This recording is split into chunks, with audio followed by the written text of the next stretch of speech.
이 라이터가 보석 상자에 들어간 이유가 있어요. 그러네요. 왜냐면 그 당시 불을 질렀잖아요. 그게 얼마나 놀랬겠어요, 다른 사람들이. 심지어 같은 장애인 단체들조차, 그리고 그 공무원 관계자들조차 이거 도저히 이해가 안 된다. 그래서 굉장히 냉담했다고 합니다. 근데 유일하게 주민들분이 이 단옷을 제출해가지고 석방이 됐다고 해요. 그래서 그 이후로 성격이 굉장히 많이 바뀌었다고 하거든요. 거기에 대해서 조금 설명을 좀 덧붙여 주시면. 네, 그래요. 자세하게 좀 얘기해 주시죠. 그래요. 제가 뭐 주민들도 해주셨고 또 신부님, 수녀님들한테도 많이 혼났습니다. 그것이 올바르게 일을 해결하는 데 있어서 도움이 되질 않는다. 그것은 오히려 더 장애인들한테 영향을 나쁘게 끼치는 결과가 빚어지니까 올바른 방법으로 설득을 해서 하는 것이 좋겠다는 얘기를 했고, 그래서 이제 제 자신이 좀 달라지게 됐죠. 굉장히 그거에 대해서 지금도 제 자신이 좀 후회를 많이 하고 있고, 제 자신이 그 계기를 통해서 정말 올바르게 성장을 하고 올바르게 그것만 고치는 게 아니라 이 잘못된 시설들은 그것을 잘못한 사람들, 공무원들이라든가 이런 그분들의 마음까지도 바꿔놓는 것이 과연 내가 할 일이라고 생각하는 것이 거기서부터 이제 출발점이 좀 됐죠. 이게 굉장히 큰 저기 참고서 같은 인생을 다시 만들어준 거예요. 네. 그래서 보석이에요. 말씀하셨듯이 이 방화 사건을 계기로 이 박종태 씨의 기자 정신 또한 살짝 변화됐다고 하는데요. 기자 활동을 하는 데 있어서 가장 또 큰 힘이 되어주시는 분이 계시다고 합니다. 네. 그분을 모셔볼까 하는데요. 에이블 뉴스의 백종환 대표님 자리로 모시겠습니다. 네, 어서 나오세요. 어서 나오세요.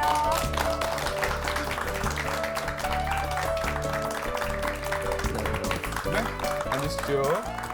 반갑습니다. 네, 반갑습니다. 반갑습니다. 직접 좀 소개를 부탁드릴까요? 네, 저는 인터넷 장애인신문 에이블 뉴스의 백종환 대표입니다. 네, 우리 박종태 선생님하고는 한 20여 년 전에 저는 현장의 취재 기자로, 또 우리 박종태 씨는 현장에서 장애인 인권 지킴이로 이렇게 활동을 해 오다가 에이블 뉴스가 10년 전에 이렇게 창간을 하면서 함께 일하게 된 이런 지인이기도 합니다. 이미 첫 만남 때부터 저 사람 눈여겨 내가 봐둬야 되겠다 뭐 이런 느낌이 좀 있으셨나 봐요. 네, 그렇죠. 네네. 이제 현장에서 워낙에 이렇게 왕성한 활동을 네. 해 왔었고, 네. 또 앞서도 여러 이야기가 있었습니다만은 그렇게 활동했던 분으로 기억을 기자로서 기자로서 옆에서 눈여겨 보고 있었는데, 저분이 글을 좀 잘 써서 이렇게 하면 기자의 힘을 누구보다도 잘 보여줄 수 있겠구나, 이런 생각을 했었습니다. 네. 처음에 네. 기자가 되셨을 적에 안 그래도 혈기가 왕성한데 네. 그 당시에는 엄청났을 것 같아요.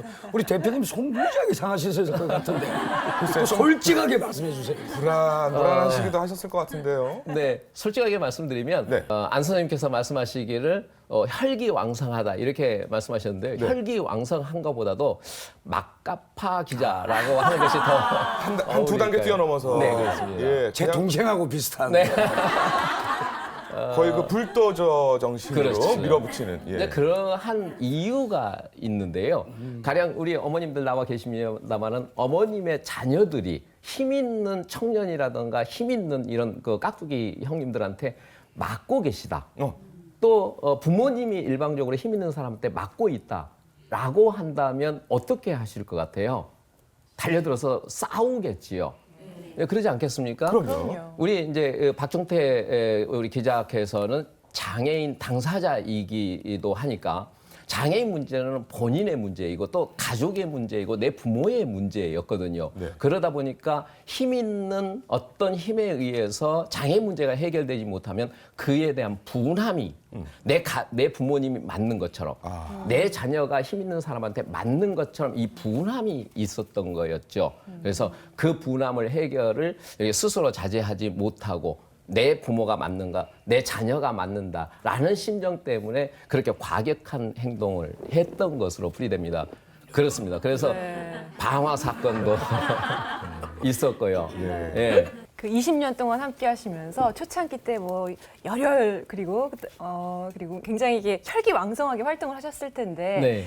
지금 이제 시간이 지났단 말이에요. 지금 이제 기자 활동하시는 거 보시면 어떻게 좀 많이 달라지셨나요? 앞서도 이제 그림을 통해서 화면을 통해서 지켜봤습니다만은 지금은 하나의 대안을 가지고 있는 전문 기자로서 이제 거듭났다고 표현을 해도 될 듯 싶습니다. 네. 그래서 전문가들이 또는 현장에서 일하는 담당 공무원들이라든가 또 활동가들이 잘 알지 못해서 못하는 것들이 사실은 많이 있습니다. 근데 이제는 취재만 하는 것이 아니라 그 취재해서 그 문제에 대한 해결점까지 찾아가는, 그래서 대안을 제시하는 이런 전문 기자로 거듭났다, 이렇게 말씀을 드릴 수가 있겠습니다.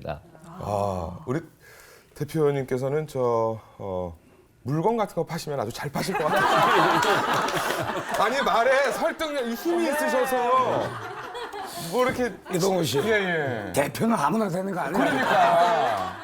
아니, 근데 두 분이 사실은 이제 말하자면 네. 동지 아니겠습니까? 그렇죠. 뜻을 같이 한 동지신데, 그 대표님께서는 이제 우리 박 기자님에 대한 이야기를 많이 해주셨고, 또 박 기자께서 대표님에게 또 뭐 이렇게 하시고 싶은 이야기도 있으실 것 같습니다. 일을 하시다 보면 의견 충돌도 적지 않이 있을 것 같고요. 네.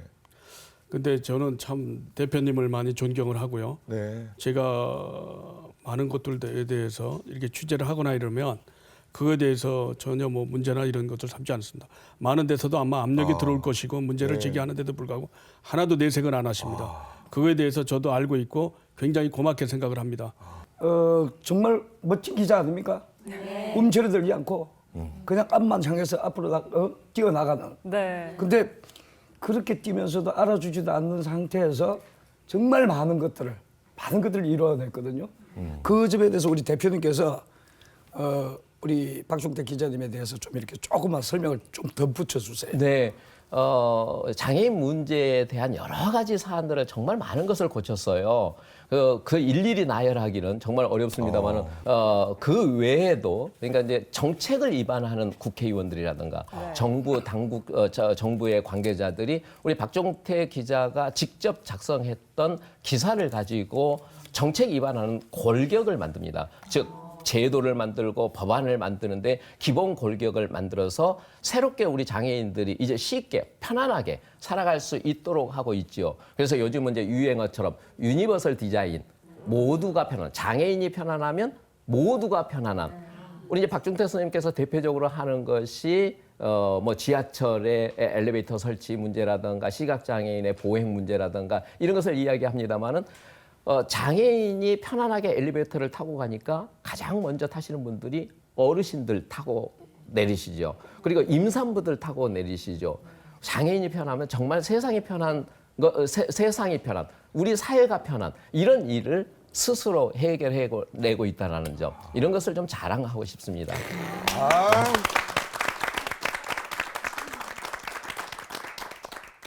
영화 속의 주인공, 그야말로 그 영웅을 직접 저희가 지금 만나고 있는 거거든요.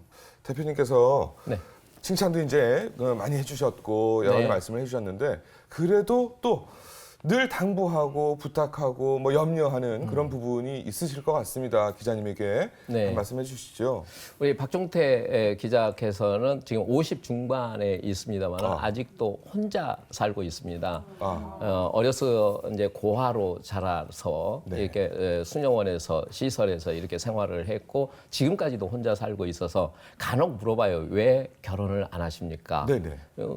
저보다도 훨씬 미남이니까 배우자도 훨씬 이렇게 잘 이렇게 구하시고 그러실 것 같은데도 불구하고 결혼을 안 왜 안 하십니까? 물어보면 내가 가정 생활에 충실하면 이 장애인 문제에 대해서 소홀해 줄 수밖에 없다. 그러니 네, 한 가지 사안에 우리 장애인 문제에 중점적으로 일을 하고 싶다. 그래서 결혼을 하지 않는다. 이렇게 이야기를 하는데 제가 좀 당부하고 싶은 것은 이제는 개인적으로 좀 결혼도 하시면서 자기 자신의 행복도 좀 갖고 나갔으면 하는 이런 바람도 하고 당부도 하고 그렇습니다.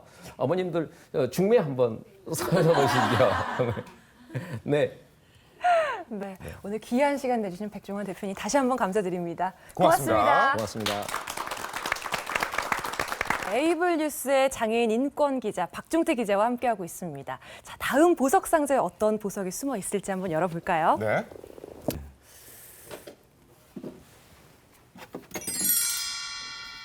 자, 무엇입니까? 80대 장애인 휠체어 리프트 추락 사망. 이게 굉장히 큰 특종이었잖아요. 네. 굉장히 그 장애인 시설에 대한 사회적인 관심이 굉장히 높아졌던 계기가 됐습니다. 다들 일단 기억은 하시죠? 워낙 사회적으로 큰 문제가 됐었던 그런 내용인데요. 바로 그 내용, 그 사건의 주인공이십니다. 그 80대 장애인분이 어르신이 추락해서 이제 사망 사고 난 후에 좀 시일이 지나서 아들분이 여러 군데 언론사에다가 아마 제보를 하려고 그랬는데 안 돼서 저한테 연락이 왔어요. 또 우리도 모르고 있었는데 그게 이제 쉬쉬거리고 이제 덮어진 사건이었죠. 그래서 부랴부랴 만나서 수원 화서역을 이제 갔습니다. 근데 원래 이 CCTV는 잘 안 보여줍니다. 그런데도 불구하고 이제 그 CCTV를 우연찮게 보게 됐고 그 카메라를 들이대고 이제 찍었죠. 근데 하늘이 도와서 그런지 정말 사진이 잘 나왔습니다. 제가 보더라도 깜짝 놀랄 정도로 굉장히 선명하게 나왔습니다. 네. 그리고 저것이 이렇게 추락 사고가 저렇게 적나라하게 밝혀지는 것이 처음이었습니다. 저기 에이블 뉴스를 통해서 보도가 난 후에 장애인들에 대해서 이제 시위를 하게 되고 장애인들의 문제점들이 밝혀지게 되고 막 난리가 났죠. 그래서 정부에서도 이런 문제가 안 되겠다 해서 이제 그 예산을 세워서 그 지역에 그 엘리베이터가 세워지게 되고 뭐 장애인 노약자 임산부 모든 사람들이 편안하게 되는 그런 결과가 빚어지는 하나의 제가 보더라도 정말 하늘이 도운 특종의 하나의 그 기사가 아니었나. 정말 저한테는 두고두고 가슴에 남는 그런 기사라고 생각합니다. 자, 여기 자세히 제가 한번 보여드릴게요. 여기 보시면은요, 처음에 휠체어가 이렇게 움직입니다. 탁 타고. 그 다음에 움직이면서 내려갑니다. 내려가는데 휠체어 내려가는 길에서 옆으로 이렇게 빠져나가거든요. 예, 그 다음에 넘어지면서 다치는 사진입니다. 제가 왜 이걸 다시 한번 보여드리려고 그러냐면은 지금도 많은 역에 가면은 이런 리프트 시설이 되어 있어요. 근데 그 중에서 제가 알고 있는 상식으로도 네. 70~80%는 지금 무용지물이에요. 네, 예, 그렇습니다. 그래요? 네. 제가 이거는 제가 겪어봤기 때문에 알거든요. 그러시구나. 그래서 우리 박종태 기자님이 대단하시다고 생각하는 게 사실 이거 사진 찍기가 정말 이거는 말 그대로 하늘이 도운 거예요. 이거 하나로 해서 20%~30%든 굉장히 많은 장애인들이 혜택을 받을 수 있었다는 게 그건 우리 박종태 기자님이 정말 큰 역할을 하신 거예요. 저 리프트 시설이 확산이 되고 다 설치가 됐는데 지금 현재 무용지물이 되어 있다. 그런 상황이다라는 건 여러 가지 이유가 있겠죠. 아직까지 우리나라에는 그 환승 통로에는 장애인들이 리프트를 서너 번을 갈아타야지만 열차를 갖다 지하철을 환승을 할 수가 있습니다. 네. 아직까지 저게 시설이 아직까지 뭐 엘리베이터를 설치를 못한다는 이유 뭐 이런 것들 때문에 문제가 있는데요. 제가 솔직히 저거는 우리나라 세계적으로 OECD 국가 중에서 저거는 가정집이라든가 짧은 계단에 설치하는 것이지 공공시설물에 저거 설치하는 나라가 없습니다. 저도 외국에도 나가봤고요. 여러 가지를 봤지만 정말 저걸 볼 때마다 답답합니다. 저거는 해서는 안 된다고 저는 생각을 하기 때문에 결단 저거를 일명 저는 썩은 동아줄이라고 얘기를 합니다. 우리는. 진짜 장애인 분들에게 그리고 노약자 분들 있잖아요. 노약자 분들에게 에스컬레이터도 위험해요. 제일 안전한 건 엘리베이터예요. 꼭 그 설치가 돼야 된다고 저도 생각해요.